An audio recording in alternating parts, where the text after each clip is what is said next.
31st night కి farm house book చేసుకుని friends తో ఎంజాయ్ చేయాలనుకుంటున్నారా? అయితే వెంటనే డోసే యాప్ ని డౌన్లోడ్ చేసుకుని బుక్ చేసుకోండి.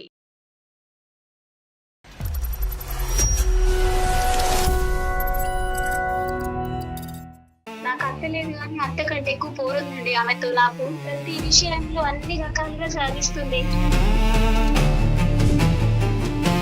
గర్వంగా చూసుకున్నాడు మా అత్తయ్య లేనందువల్ల, కానీ ఆమె నా మెడ మీదకి వచ్చి కూర్చుంటుందండి ప్రతిసారి. పుట్టిల్లు నేనే ఫస్ట్, నేనే ముందొచ్చాను, నువ్వే తర్వాత వచ్చావని అన్ని రకాలుగా సాధిస్తుందండి. కదమ్మా, ఎటువంటి సమస్యల వల్ల అమ్మాయికి 1 year లోనే విడాకులు అయిందమ్మా? హస్బెండ్ సతాయించేది, అందుకే వాళ్ళ పోరు పడలేక ఆమెను ఈ ఇంట్లోంచి వెళ్ళగొట్టేశారండి. ఆమెకు బ్రష్ పేస్ట్ పెట్టియడం నుంచి ఆమెకు నైట్ పడుకుంటే బ్లాంకెట్ పడుకునే వరకు ఆమె పర్సనల్ గా చేస్తాను. చేయవలసినటువంటి అవసరం లేదు. ఆ మాత్రం మీ భర్తకు అర్థం కాదమ్మా? అన్నయ్యతో సెంటిమెంట్ గా నాటకం ఆడి నన్ను కొట్టిపిస్తుంది సార్. ఏంటి ఫోన్ చేసావు? ఎప్పుడు చేయండి? అన్నయ్య ఏమైనా పని ఉందా? నాకు బిస్కెట్ వేసుకున్నావు. నువ్వు చేస్తుంది తప్ప లేదా నువ్వు కరెక్ట్ చేస్తున్నావు అనేసి నీకేమైనా అర్థం అవుతుందా? ఏమైంది నీకు? పిచ్చి మాట్లాడుతున్నావు, తప్పు తప్పు ఉప్పు అని. నాకు అసలు ఏం మనసులు పట్టక నేను అందమైన జీవితం అనే ప్రోగ్రామ్ కి ఒక్కసారి మాట్లాడదామని నేను చేశాను. వాళ్ళెవరు మన గురించి మాట్లాడడానికి? ఇది మన సంసారం, వాళ్ళు ఎందుకు మాట్లాడుతున్నారు?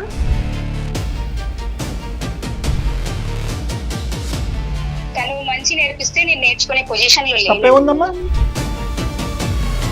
తనకి ఎలాగో పిచ్చి పెట్టి మాట్లాడుతుంది. అసలు ఏ సమస్య లేకుండా అక్కడ మీ దాకా వచ్చింది. కనీసం మీరైనా తన కౌన్సిలింగ్ ఇవ్వండి. నువ్వు ఏలికేస్తే కాలికేస్తున్నావు తల్లి, కాలికేస్తే ఏలికేస్తున్నావు. నేను మా అన్నయ్య వాళ్ళ ఇంట్లో ఉండడం తప్పంటారా?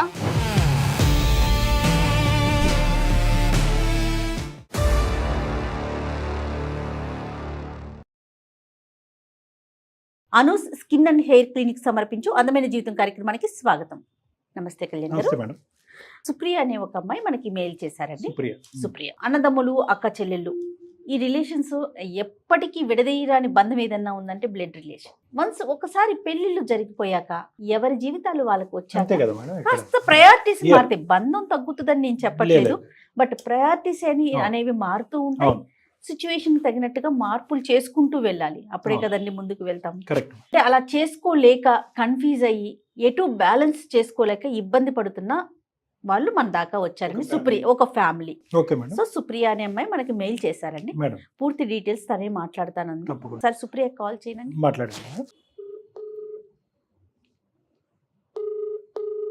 హలో, నేను అందమైన జీవితం నుంచి మాట్లాడుతున్నానండి. నా పేరు జయ, నాతో పాటు డాక్టర్ కళ్యాణ్ చక్రవర్తి గారు ఉన్నారు. ఒకసారి మాట్లాడతారా? మాట్లాడతాను మేడం. అదే, నమస్తే సార్. నమస్తే అమ్మా. మీరు ఏం చేస్తూ ఉంటారమ్మా? మీ సమస్య ఏంటి? సార్ నా పేరు సుప్రియ అండి. రైట్. మా హస్బెండ్ పేరు అరవింద్ గారు. మా పెళ్ళి 4 సంవత్సరాలు అవుతుందండి. 4 years. అతను ఏం చేస్తుంటాడమ్మా? ఆయన సాఫ్ట్వేర్ ఎంప్లాయ్. 2 సంవత్సరాల పాప ఉందండి నాకు. మా అత్తయ్య గారు చనిపోయారు. మా మామయ్య గారు టీవీ పేషెంట్ అండి, రిటైర్డ్ ఎంప్లాయ్. అంటే మీ పెళ్లికి ముందు చనిపోయారమ్మా అత్తయ్య, లేదంటే పెళ్లి తర్వాత? పెళ్లికి ముందు చనిపోయారు. అరవింద్ కి అన్నదమ్ములు, అక్క చెల్లెమ్మా? అండి ఒక చెల్లెలు ఉందండి. సమస్య అంతా చెల్లె గురించేనండి. అవునా? చెల్లె గురించి తప్పు చెప్పడం అని కాదు కదండి. నాకు అత్త లేదు కానీ అత్త కంటే ఎక్కువ పోరుందండి ఆమెతో. నాకు చెల్లెలంటే ఎవరికైనా రక్త సంబంధమే, ప్రేమనే, ఇష్టమే ఉంటది. ఆయన చూపించే ప్రేమ మూర్ఖత్వంగా ఉంటుంది, అది నాకు బ్యాడ్ చేస్తుంది. గర్వంగా చూసుకున్నాడు మా అత్తయ్య లేనందువల్ల, కానీ ఆమె నా మెడ మీదకి వచ్చి కూర్చుంటుందండి ప్రతిసారి. ప్రతి విషయంలో నన్ను చాలా బాధిస్తుందండి నిజంగా. తనకి పెళ్ళయిందమ్మా? ఎంత వయసున్న పిల్ల? ఆమెకు పెళ్ళయిందండి. ఆమెకి 26 సంవత్సరాలు. 1 సంవత్సరం ఉన్నదండి వాళ్ళ అత్తగారి ఇంట్లో, డైవర్స్ తీసుకొని వచ్చేసిందండి. అక్కడ కూడా అవునండి. ప్రెసెంట్ మా ఇంట్లోనే ఉంటుంది, ప్రతి విషయంలో డామినేట్ చేస్తుంది. కాదమ్మా, అమ్మాయి విడాకులు అవటానికి అంత త్వరగా విడాకులు అవటానికి కారణం ఏంటమ్మా? అసలు ఎవరిని అర్థం చేసుకోదండి. ఆ అమ్మాయి చెప్పిందే వినాలి. నా పుట్టిల్లు నేనే ఫస్ట్, నేనే ముందొచ్చాను, నువ్వే తర్వాత వచ్చావని అన్ని రకాలుగా సాధిస్తుందండి. అసలు నిజం చెప్పాలంటే నాకు అత్త లేదు, అత్త కంటే ఎక్కువ పోరండి ఈమెది. అక్కడ అత్తగారింట్లో కూడా అత్తను సతాయించేది, హస్బెండ్ సతాయించేది. అందుకే వాళ్ళు గయ్యాలి గంపండి ఒక్క విషయంలో చెప్పాలంటే. అందుకే ఆమె పోరు పడలేక ఆమెను ఈ ఇంట్లోంచి వెళ్ళగొట్టేశారండి. కనీసం ఆ అమ్మాయి తన పర్సనల్ లైఫ్ కూడా పాడైపోయింది అని కూడా అనుకోవట్లేదండి. ఇప్పుడు ఇక్కడికి వచ్చి నన్ను సాధిస్తుందండి. ఏంటమ్మా దీని అంతటి కారణం ఏంటి? ముందుగా చెప్పాలంటే ఫస్ట్ ఆమెను గారాబం ఎక్కువ చేశాడండి మా హస్బెండ్. మా హస్బెండ్ చాలా మంచివాడు మేడం. తన మీద నాకు ఏ కంప్లైంట్ లేదు. ఓకే. తన ఉన్న సిచ్యువేషన్ ఏంటి అని అంటే ఇటు భార్య అటు చెల్లె. నేను తనకి చాలా రకాలుగా చెప్పి చూసాను, కానీ ఆయన చెల్లెని కదా, అమ్మ లేదు కదా, మనమే కదా ఉన్నది, నువ్వు అడ్జస్ట్ అయిపో అని అంటాడు. ఆమె వల్ల నన్ను చాలా సార్లు కొట్టాడు మేడం. అయ్యో, మీది లవ్ మ్యారేజ్ అరేంజ్డ్ మ్యారేజ్ అమ్మా? Arranged marriage. Arranged marriage. అప్పుడు ఎలా ఉండేవారు అమ్మ? ఈ అమ్మాయి రాకముందు మీరు మీ హస్బెండ్? ఈ అమ్మాయి రాకముందు చాలా బాగున్నాము. ఈ అమ్మాయికి పెళ్లి కాకముందు కూడా ఆ అమ్మాయి బాగానే ఉంటుంది కదా, పెళ్ళైన తర్వాత వెళ్తుంది, సెట్ అవుతుంది అని అనుకున్నానండి. బాగా అంటే బాగా సాధిస్తుంది సార్, నేను చెప్పుకోలేకపోతున్నాను సార్. No, we understand అమ్మా, we understand your pain and we appreciate whatever is happening with you. అది మాకు అర్థం అవుతుంది. కొన్ని పూర్వాపరాలు మనం తెలుసుకోవాలమ్మా, ఎందుకంటే లోపం మీ సైడ్ ఏమన్నా ఉందా అనేది కూడా విశ్లేషించవలసిన బాధ్యత. ఎందుకంటే ఇద్దరు ఒకే వయసు ఉండేటటువంటి ఆడపిల్లలు, మీ ఇద్దరు 26, 28 ఆల్మోస్ట్. మీ ఇద్దరి మధ్యన అలా అత్తగారు కోడల్లాగా మీ ఇద్దరి మధ్యన రైవలరీ రావడం అనేది దురదృష్టకరం. ఎప్పుడైనా కూడా మీ హస్బెండ్ గారు మీ ఇద్దరి మధ్యన ప్రైవేట్ గా ఉన్నటువంటి సమయంలో, అవును మా చెల్లెలి యొక్క బుద్ధి అలాంటిదే, ఆ అమ్మాయి చిన్నపిల్లల మనస్తత్వం కాబట్టి కొద్దిగా సర్దుకుపో అనే విధంగా వాళ్ళ చెల్లి యొక్క తప్పుని ఎప్పుడన్నా నీ ఎదుర్కొంటే అంగీకరించారా? అలాగే చెప్పాడు సార్. అలా చెప్పడం వల్లనే ఆమె ఇంకా ఎక్కువ చేస్తుంది సార్. ఈ విషయం కనీసం అమ్మాయికి తెలియకుండా బాగుండేది, కానీ అన్నయ్యనే నాకు సపోర్ట్ చేస్తున్నాడు కదా అని చెప్పేసి ఆమె నెత్తినెక్కి కూర్చుంటుందండి ప్రతి విషయంలో అండి. ఇప్పుడు మీరు అడిగారు సార్, ఇద్దరు ఒకటే ఏజ్ కదా, మరి ఎవరిది తప్పు నాకు తెలియాలి అని అంటే మీరు ఏంటి అన్నారు కదా సార్. చిన్న ఎగ్జాంపుల్ చెప్తాను సార్. నేను ఇంట్లో పనంతా నేనే చేస్తాను సార్. ఆమెకు బ్రష్ కు పేస్ట్ పెట్టియడం నుంచి ఆమెకు నైట్ పడుకుంటే బ్లాంకెట్ పడుకునే వరకు ఆమె పర్సనల్ గా చేస్తాను. ఇంట్లో వంట పని అయినా, బట్టలు తుక్కడమైనా, గిన్నెలు తోమడమైనా ప్రతి పని నేనే చేస్తాను. మా మామయ్య గారు పేషెంట్ కదా, తనని చూసుకోవాలి, మా హస్బెండ్ ని చూసుకోవాలి. ఇవన్నిటికీ నాకు ఏం బాధ లేదండి, నేను ఇది బాధ్యతగా భావిస్తాను.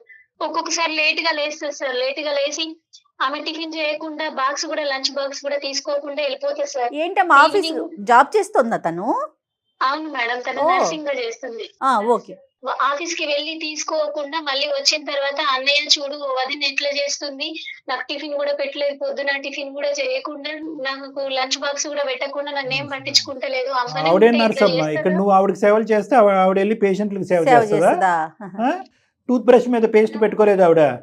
నా భర్త ఒకటే మాట చెప్తాడు సార్, అమ్మ లేదు కదా, మనమే చూసుకోవాలి, తనకు ఇప్పుడు ఎక్కడ ఫ్యామిలీ లేదు. ఈ అమ్మాయి మొండితనం వల్ల, పిచ్చితనం వల్ల జీవితాన్ని పాడు చేసుకుని పరువు రోడ్డుకి వేస్తుంది అనేది ఎవరు కూడా అనట్లేదా? వీళ్ళెవరుని ఎవరు అనట్లేదు సార్. ఆమె పర్సనల్ లైఫ్ మీద కూడా టెన్షన్ లేదు సార్. భార్య అంటే ఎలా ఉండాలి అనేటటువంటి విధంగా నువ్వు ఉన్నావు, భర్త అంటే ఎలా ఉండాలనే విధంగా అతను ఉన్నాడు. ఈ రోజు ఈ అమ్మాయి మధ్యలో దూరి మీ ఇద్దరి మధ్యన చివాట్లు పెడుతుంది, గొడవలు పెడుతుంది అనేది ఆ మాత్రం ఇంగితం మీ ఆయనకి తెలియదమ్మా? ఏ చెల్లి నీ పని నువ్వు చూసుకో అని అంటున్నాడా? లేదంటే ఆ అమ్మాయి అక్కడ డైవర్స్ తీసుకుని ఇక్కడికి వచ్చి బాధపడుతుంది కాబట్టి ఆ అమ్మాయిని ఇంకా కాస్త పేషెంట్ గా చూడాలని అనుకుంటున్నాడా? ఆయనకు కూడా తెలుసు సార్, ఈ అమ్మాయి కొంచెం మొండిది, చెప్పిన మాట వినదు, తనకు కావాల్సిందే కావాలంటుంది, తన మనస్తత్వం తెలుసు సార్. నాకు కూడా చెల్లి లాంటిదే సార్. నేను ఇప్పుడు మీకు చెప్పడం కూడా ఏదో తన మీద నేను షికాయత్ చెప్పాలి, తనేదో చెడిపోవాలని చెప్పట్లేదు సార్. నేను కోరుకునేది ఒకటే సార్, ఆమె నా జీవితంలో డిస్టర్బ్ చేయొద్దు. తను మా ఇంట్లో ఉన్నా పర్వాలేదు సార్, కాకపోతే తను మంచిగా కలిసి ఉండాలి. నాకు కూడా ఒక చెల్లి లాంటిదే సార్. తను నాతో కలిసి ఉండాలి, మంచిగా ఉండాలని అనుకుంటున్నాను. నేను చేసే పనిలో ఆమె సహాయం చేయాలని కూడా నేను అనుకోవట్లేదు. చిన్న మాట సార్, సినిమాకి వెళ్తే నాకు ప్రైవసీ లేదు, మాతో వస్తా అంటుంది. గుడికి వెళ్తానంటే ప్రైవసీ లేదు. నాకు 2000 రూపాయల డ్రెస్ కొనుక్కుంటే ఆమెకు నాకు 2500 కావాలంటది. 2500 డ్రెస్ ఆమెకు నచ్చినా నచ్చకపోయినా కాస్ట్ చూస్తారు సార్. ఈమె కంటే నాకు ఎక్కువ ఉండాలి, వదిన కంటే నాకు ఎక్కువ ఉండాలి, ఈ అమ్మాయి పై చేయి ఉండాలి అన్నయ్య కళ్ళల్లో. సార్ ప్రతి విషయం సినిమాకి వెళ్ళినా కూడా అంతే సార్. ఈ సినిమా వెళ్ళాలి, ఆ సినిమా వెళ్ళాలని, ఏ సినిమా వెళ్దామని నా హస్బెండ్ నన్ను అడిగినా కూడా నేను ఏదైతే అడుగుతానో దానికి అపోజిట్ గా అడుగుతుంది సార్. ఇంకా ఇలా కూడా చెప్తుంది సార్, నా హస్బెండ్ తో ఉద్యోగం చేయకుండా ఇంట్లోనే ఉంటుంది అని చెప్పేసి ఇలా చెప్తుంది సార్. నేను ఉద్యోగానికి వెళ్తే నా పాపని ఎవరు చూస్తారు, మా మామని ఎవరు చూస్తారు? బిజినెస్ అమ్మా, తను చదువుకుంది, తను ఒక నర్స్ కింద పని చేసుకుంటుంది, నువ్వు ఇంట్లో పిల్లల్ని చూసుకుంటున్నావు, తప్పే ఉంది. అది బాక్స్ తీసుకెళ్లకుండా, కావాలని తీసుకెళ్లకుండా, తను తప్పు చేసి తను లేవకుండా, తను లేట్ చేసుకొని ఇంటికి వచ్చిన తర్వాత అన్న నాకు వదిన బాక్స్ కూడా పెట్టలేదు, టిఫిన్ కూడా పెట్టలేదు, నేను అంత భారం అయిపోయినా మీకు అని చెప్పేసి అన్నయ్యతోని సెంటిమెంట్ గా నాటకం ఆడి నన్ను కొట్టిపిస్తుంది సార్. చాలా సార్లు ఇలా చేసింది. చెల్లి వైపు వేలెత్తి చూపెట్టాలా లేదంటే అన్నయ్య వైపు నీ భర్త వైపు వేలెత్తి చూపెట్టాలమ్మా? ఏమ్మా ఇతనికి కామన్ సెన్స్ లేదా? మీరిద్దరు ఇష్టపడి పెళ్లి చేసుకున్నారు, ఒక ఆడపిల్లని కన్నారు. భార్యకి ఇచ్చేటటువంటి స్థానం చెల్లెల్ని వెనక్కి రావడంతో రివర్స్ యూటర్న్ తిరిగి చెల్లి వెనక్కి వస్తే భార్య స్థానం పోయినట్టేనమ్మా. ఇతని ఇంగితం ఏమైంది, ఇతని చదువు ఏమైంది, ఇతని సంధి ఏమైంది? ఎంతసేపు తన ఆడబడుచుని అనుకుంటుంది కానీ వీళ్ళ హస్బెండ్ చేసేది. ఇప్పుడు ఒకటి సింపుల్ పాయింట్ అమ్మా, ఈ రోజు నువ్వు గట్టిగా అంటే కనుక ఆడపిల్లకి తప్ప లేదంటే చెప్పేటటువంటి వాళ్ళు లేకపోవటం అన్న. తల్లి లేదు, తల్లి చిన్న వయసులో చనిపోయింది, ఇద్దరు మగాళ్ళు, మంచం పట్టినటువంటి ఒక తండ్రి. బాధ్యత ఎవరిదమ్మా?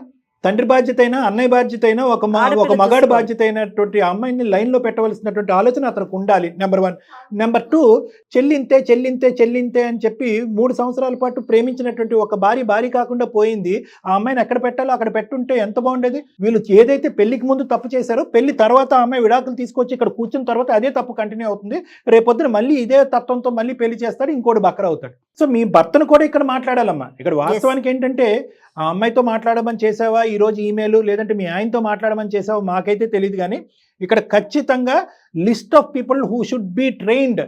ఎలాగ ఈ అమ్మాయిని పెంచాలి, ఎలా ఈ అమ్మాయిని చూసుకోవాలి, లేదంటే ఈ అమ్మాయి ఒక ఉపద్రవం, కొంపలు ముంచేటటువంటి ఒక ఉపద్రవం, మీ కొంపను ముంచుతుంది, రేపొద్దున మళ్ళీ వెళ్ళి ఇంకో కొంపను ముంచుతుంది, అక్కడ కూడా విడాకులు అవుతుంది. తప్పుగా అనుకోకండి.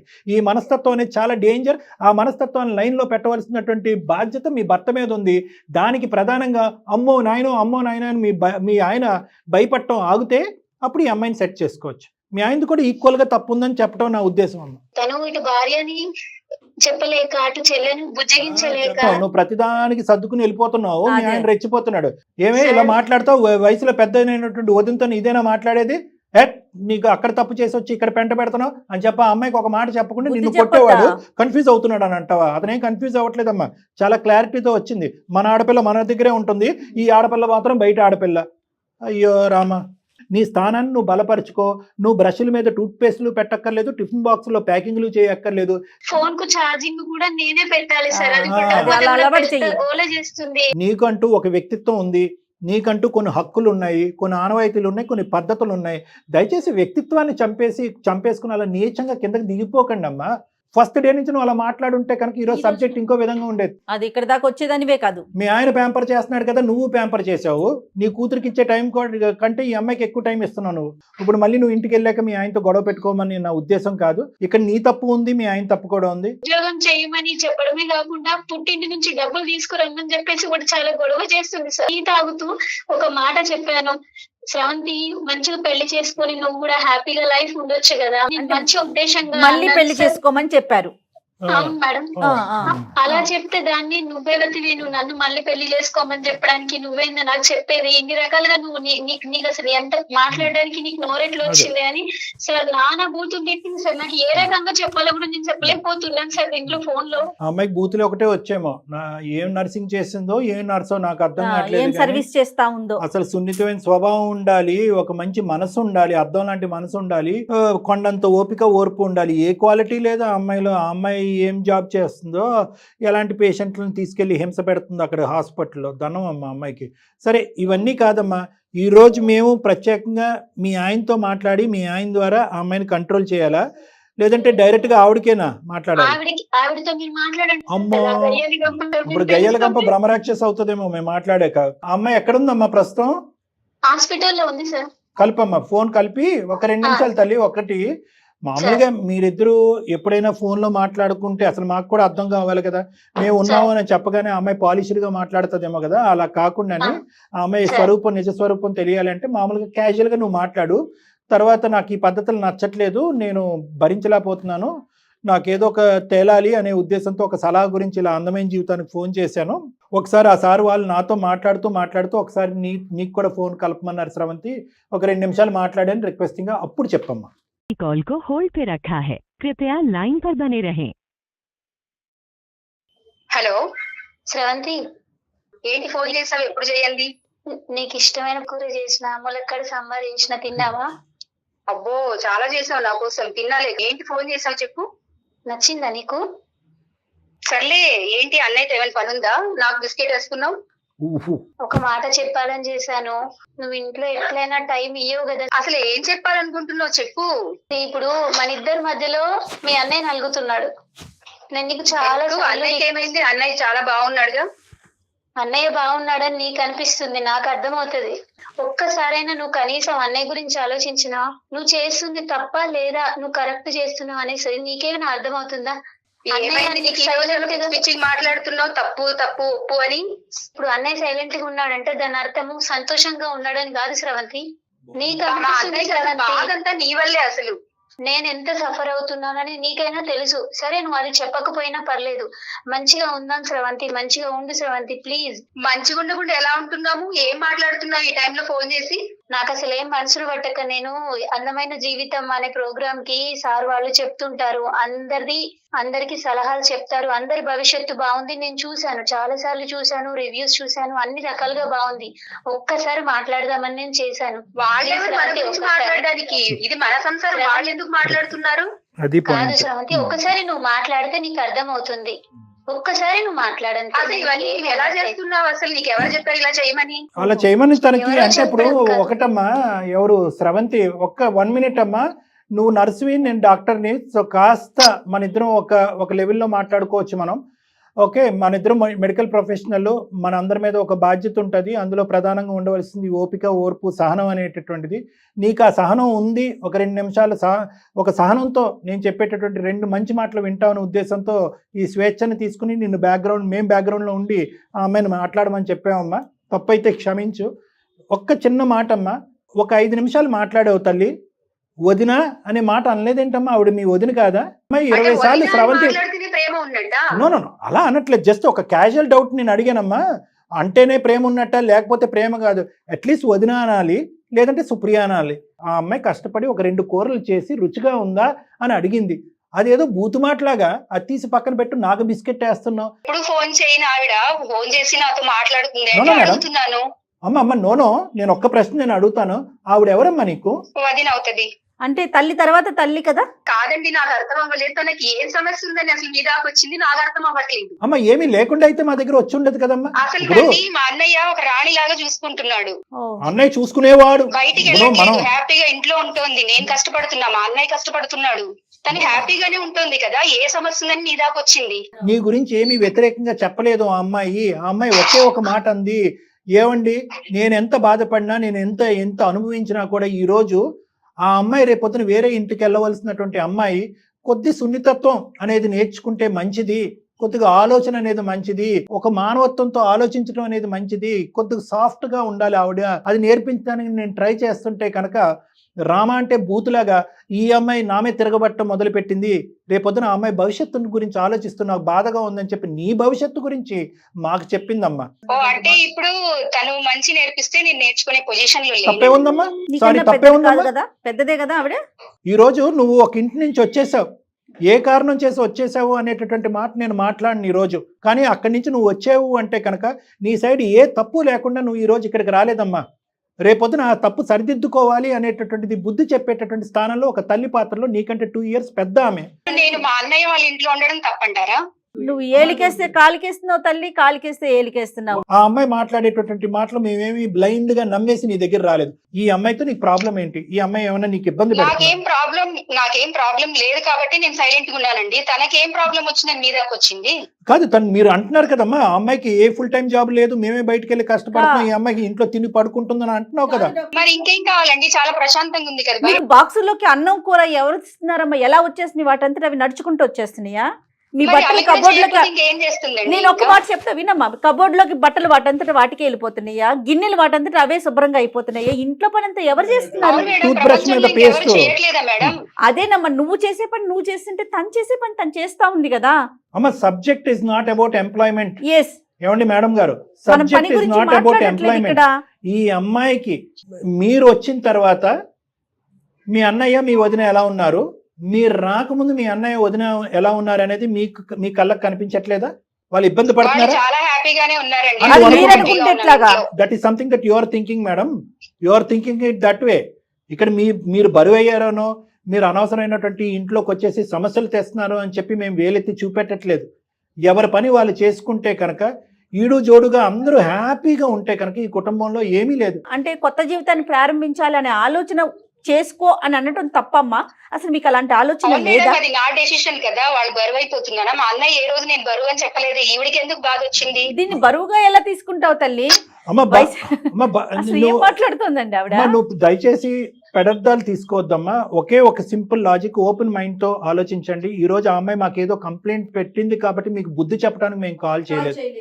మీరందరూ ఫైనల్ గా ఎలా హ్యాపీగా ఉంటారు అనేటటువంటి ఆలోచనతోనే మేము చేసాం. అమ్మ నీకు మీ వదినతో ఏమైనా ప్రాబ్లం ఉందంటే నాకు మా వదినతో ఏ ప్రాబ్లం లేదో అని నువ్వు అన్నావు. అయినా కానీ గొడవలు అవుతున్నాయి. ఒకటి అర్థం చేసుకో అమ్మా, ఏ కారణం చేత అక్కడ వదిలేసి ఆ ఇల్లు వదిలేసి ఈ ఇంటికి వచ్చావు. అది ఎంత నీ పర్సనల్ అయినా కూడా మీ యొక్క వ్యక్తిత్వం, మీ ఆలోచన వల్ల, మీ తొందరపాటుతనం వల్ల కాదా అది డ్యామేజ్ అయింది ఆ మ్యారేజ్? నా ఒక్కదాని తప్పు ఉండదు కదండి. ఒక్కదాన్ని అనలే కదమ్మా. నేను ఇందాక ఏమన్నాను, ఆవగింజంత ఉండొచ్చు, 10% ఉండొచ్చు, 20% ఉండొచ్చు. ఆ 20% 10% సరిదిద్దుకోవాల్సినటువంటి బాధ్యత ఒక ఆడపిల్లగా నీ నెత్తి మీద ఉంది. రేపొద్దున భవిష్యత్తు వైపు నువ్వు మళ్ళీ పెళ్లి చేసుకుంటావా, ఇలాగే ఉంటావు అనేది నాకు తెలియదు. కానీ ఆ క్యారెక్టర్ అనేటటువంటి మార్చుకోవాలి అనే ఉద్దేశం తల్లి లేనటువంటి ఒక తల్లి పాత్రలో ఉన్న నీ వదిని చెప్తుందమ్మా. దాన్ని ఎందుకు మీరు అవును తీసుకోలేదు? సార్, తనకు ఎలాగో పిచ్చి పెట్టి మాట్లాడుతుంది. పిచ్చి పట్టి. ఏ సమస్య లేకుండా అక్కడ మీ దాకా వచ్చింది. కనీసం మీరైనా తన కౌన్సిలింగ్ ఇవ్వండి. అమ్మా మాకు ఎవరికి కౌన్సిలింగ్ ఇవ్వాలో మాకు బాగా తెలుసు. మేము మీ ఇద్దరు సంభాషణలో విన్నటువంటి 10 minutes లో ఎవరి పాత్ర ఏంటి అనేది చాలా క్లియర్ కట్ గా అర్థం అవ్వాలనే ఉద్దేశంతోనే ఆ అమ్మాయికి మేము ఏం చెప్పామంటే, you start the conversation, don't declare that we are in the background. మీ వెనకాతలు ఉన్నామని చెప్పకుండా మాట్లాడు. వదిన అనే పలకరింపు లేదు, ఒక కన్సర్న్ లేదు. ఆ అమ్మాయి పెట్టినటువంటి ఫుడ్ ఎవరి గురించి పెట్టవు అనేటటువంటి విధంగా మాట్లాడుతున్నావు. అన్నయ్యతో నేను ఏమన్నా రికమెండ్ చేయాలా, అందుకే నువ్వు నాకు బిస్కెట్ ఇసురుతున్నావు అన్నట్టు మాట్లాడుతున్నావు. భార్యాభర్తల మధ్యలో నువ్వెవరు అసలు? ఇవి ఎగ్జాంపుల్స్ కావా? నీ వ్యక్తిత్వం ఏంటి, నీ ఆలోచన ఏంటి అనేది, నీ ఉద్దేశం ఏంటి అనేది అర్థం అవటానికి వాళ్ళిద్దరి మధ్యన నువ్వు పుల్ల పెడుతున్నావు, భార్యాభర్తల మధ్యన పుల్ల పెడుతున్నావు అని అనుకోవటానికి ఇక్కడ లేదా? ఆ 4 మాటలు చెప్పట్లేదా మాకు? నేను ఒకటే చెప్తున్నానమ్మా, ఈరోజు మీ వదిన గురించి నువ్వు మారమని నేను అనట్లేదు, మీ అన్నయ్య గురించి మారమని అనట్లేదు. నీ భవిష్యత్తు దృశ్యం మారమనేటటువంటి ఉద్దేశంతో ఆమె ఆ అమ్మాయి ఏడుస్తూ బాధపడుతూ ఇందాక చెప్పినంత అంతా విన్న తర్వాత సుప్రియ తర్వాత నాకేమనిపించింది అంటే కనుక, ఓహో ఈ అమ్మాయి ఫైనల్గా ఆ అమ్మాయి బ్రతుకుతుంది, ఏ పీజీ హాస్టల్లోనూ పెట్టండి, అప్పుడు కానీ నేను నా మొగుడు సుఖపడలేవు అనే కోరుతుందేమో మా ద్వారా అని అనుకున్నాం. కానీ అలా అనలేదు ఆ అమ్మాయి. సార్ ఇలా అయితే సర్వనాశనం అయిపోతుంది సార్, ఆ అమ్మాయి జీవితం కళ్ళెదురుకుంటే సర్వనాశనం అవుతూ ఉంటే కనుక నా మొగుడు సంతోషంగా ఉండలేడండి, అతనికి సర్వస్వం ప్రాణానికి ప్రాణం తన చెల్లే అనేటటువంటి ఉద్దేశంతో తను ఏమంటుందంటే, ఆ అమ్మాయిని మార్చండి సార్, ఆ అమ్మాయి ఉద్దేశాన్ని మార్చండి, ఆలోచనని మార్చండి అంటున్నారు. తప్ప నాన్న? సార్ నేను ఎందుకు పీజీలో ఉంటాను సార్? అది నా ఇల్లు, నాకు రైట్స్ ఉన్నాయి. మా అన్నయ్య ఇల్లు, నా ఇల్లు. మా అమ్మ తర్వాత నాది అది స్థానం. అక్కడ బయట నుంచి వచ్చింది ఆ అమ్మాయి. కావాలి ఆ అమ్మాయికి అంతగా కష్టంగా ఉంటే తను వెళ్ళిపోమనండి, అన్నయ్యని వదిలేసి విడాకులు ఇచ్చి వెళ్ళిపోమనండి. తనకన్నా బెటర్ గా ఇంకా వస్తుంది మంచిగా. అదే ఈ అమ్మాయి ఏమొచ్చి మీకు నేర్పించమంటుంది, మీరేమొచ్చి ఆ అమ్మాయికి నేర్పించమంటున్నారు విడాకులు ఎలా తీసుకోవాలి. నువ్వు వచ్చేసావు కదా, ఇంకా అందరినీ వెళ్ళిపోమని చెప్తావు. పెళ్ళన్నా ఒక వ్యవస్థ అన్నా, ఒక నమ్మకం, ఒక పద్ధతి. పెన్నులు ఉంటే కనుక సంతకాలు పెట్టడమే అనుకున్నావు. మా జీవితం ఒక పక్క నుంచి తాలిబొట్లు కట్టించుకోవటాలు, ఇంకోసారి సంతకాలు పెట్టుకుని విడాకులు తీసుకోవటాలా? ఇదేనా వ్యవస్థ? ఇదేనా సాంప్రదాయం? ఓపెన్నెస్ ఉండాలమ్మా మైండ్ లో. నన్ను మాట్లాడే వాళ్ళందరూ నన్ను క్రిటిసైజ్ చేయడానికే పుట్టారు, కామెంట్ చేయడానికే పుట్టారు, కంపేర్ చేయడానికే పుట్టారు. మీరు మాట్లాడితే నన్ను బూతు మాటలు మాట్లాడుతున్నారని చెప్పి ఎందుకమ్మా క్లోజ్ ఎండెడ్గా ఉంటావు? ఓపెన్గా ఉండు. మనుషులు అనేటటువంటి వాళ్ళు, పెద్దరికంలో ఉండేవాళ్ళు, నీ భవిష్యత్తు కోరుకునే వాళ్ళు, నిన్ను ప్రేమించేటటువంటి వాళ్ళు, నీ జీవితం బాగుపడాలని మాట్లాడుతున్నారమ్మా. నీ జీవితాన్ని బాగు చేసేటటువంటి ఎవరికి హక్కు లేదా? భవిష్యత్తు గురించి భయం లేదా? గతం గురించి బాధ లేదా? నువ్వు తెలివైన దానివి అయి ఉండొచ్చు, ఒక నర్సింగ్ ప్రొఫెషన్లో ఉండుండొచ్చు, నలుగురు జీవితాలు ప్రాణాలు కాపాడేటటువంటి స్థానంలో నువ్వు ఉండొచ్చు. కానీ ఇంటర్పర్సనల్ లైఫ్, ఫ్యామిలీని నిలబెట్టుకోవటంలో నువ్వు ఓటమి పాలయ్యావు. ఈరోజు ఓటమి పాలయ్యావు. నీ కుటుంబాన్ని నిలబెట్టడం, బంధాలని పెంచుకోవటం, బాధ్యతలు నిర్వర్తించటం అనేటటువంటి అంశాలు తెలియకుండా పెరిగినటువంటి వ్యక్తి నువ్వు. ఈరోజు నేర్పించేటటువంటి కొంతమంది మనుషులు వస్తే చీ పోండ్రా మీరెవరు అని అంటున్నావు నువ్వు. మీ అన్నయ్య చెప్పడానికి బెబ్బెబ్బెబ్బెబ్బే అంటున్నాడు. బాధగా అనిపించట్లే వెనక్కి తిరిగి చూసుకుంటే? ఆ అమ్మాయి ఎంత ఓపికగా ఉందమ్మా. నేను తల్లిలాగా ఉండటానికి రెడీ అండి, నేను అక్కలాగా ఉండటానికి రెడీ అండి, ఒక మంచి స్నేహితురాలాగా ఉండటానికి రెడీ అండి అని చెప్పి అన్ని పాత్రలు పోషించడానికి అదృష్టవంతురాలు అమ్మ నువ్వు. మీ తల్లి తర్వాత తల్లి స్థానంలో ఆ అమ్మాయి టేకప్ చేయడానికి గెట్ లాస్ట్. నేనేంటి ఆ అమ్మాయి జీవితం, ఆ అమ్మాయిది నా జీవితం, మా ఇద్దరు వయసు ఒకటి, నేను మా అమ్మ నాన్నకి చేయలేదు, ఈ అమ్మాయికి ఏం చేస్తానని ఒక్క మాట అంటే నీ పరిస్థితి ఏంటి ఈరోజు? 2 నిమిషాలు పడుతుంది ఆ అమ్మాయికి మీ అన్నయ్య చేత నీ వీపు పగలు కొట్టించడానికి. నిజంగా నేను చెప్తున్నాను, ఈరోజు 2 నిమిషాలు చాలు. నా పర్సనల్ లైఫ్ చాలా డిస్టర్బ్ అయింది. అది నాకు తెలుసు, నేను కూడా నా చేతులారా చేసుకున్నాను. ఎక్కడ ఏది నాది తప్పు అని ఎవరు వేలెత్తి చూపిస్తారో అనే ఒక టెన్షన్, నాలో భయం అన్ని ఉండిపోయాయి. నేనే తప్పు చేశానంటే మాత్రం ఒప్పుకోను. సరే, నన్ను ఏం చేయమంటారో చెప్పండి. మీకు మీ బ్రదర్ ఎంతో, ఆవిడకి వాళ్ళ భర్త అంతా. ఒక చెల్లిగా నీకు ఎలా అయితే న్యాయం చేయాలో ఆ న్యాయం చేస్తాడు, ఒక భార్యగా ఆవిడకి న్యాయం చేస్తాడు. వాళ్ళిద్దరి మధ్యన నువ్వు వెళ్ళటానికి ప్రయత్నం చేయొద్దు, మీ ఇద్దరు బంధం మధ్యన ఆ అమ్మాయి రావడానికి ట్రై చేయొద్దు. ఈ క్వైట్నెస్ ఉంటే కనుక అతను చాలా నైస్గా బ్యాలెన్స్ చేయగలడు ఈ ఫ్యామిలీని కానీ ఇదంతా. నిజంగా అతను కూడా శాండ్విచ్ అయిపోతున్నాడు. ఫస్ట్ ఆఫ్ ఆల్ వీళ్ళిద్దరూ కూడా నా యొక్క భవిష్యత్తు, నా యొక్క వెల్ఫేరు, నా యొక్క మంచి కోరుకునే మాట్లాడేటటువంటి వాళ్ళు అని చెప్పి please please please remember that you don't have enemies in this family. ఈ ఇంట్లో నీకు అన్న అనే ఒక శత్రువు, వదిన అనేటటువంటి శత్రువు నీకెవరు లేరు. నీ శ్రేయస్సు కోరుకుని, నీ మంచితనం కోరుకునే వాళ్ళు ఉన్నారు. ఇదే నువ్వు ఒక ఇంట్లోకి వెళ్తే అక్కడ ఒక ఆడబడుచు ఉంటే, ఆ ఆడబడుచు తన బ్రష్ మీద నువ్వు టూత్పేస్ట్ పెట్టి ఉద్యోగాలు మానేసి పగలనక సాయంత్రానిక వంట వార్పులు చేసుకుంటే, నచ్చకపోతే టైం డిలే అవుతే ప్లేట్లు ఇసిరేసేటటువంటి వాతావరణం అక్కడ ఎలా ఉంటే కనుక ఎంత భయంకరంగా ఉంటుందో ఒక్కసారి ఆ స్థానంలో. ఎందుకంటే నువ్వు కూడా వేరే ఇంటికి వెళ్ళి నువ్వు వచ్చిందాను కాబట్టి చెప్తున్నానమ్మా. ఈ అమ్మాయి అన్నీ నమ్ముకుని అన్నీ వదులుకుని ఈ కుటుంబంలోకి వచ్చిందమ్మా. ఇప్పటి వరకు సుఖ సంతోషాలతోనే ఉన్నారు, ఇప్పుడు కూడా ఉన్నారు.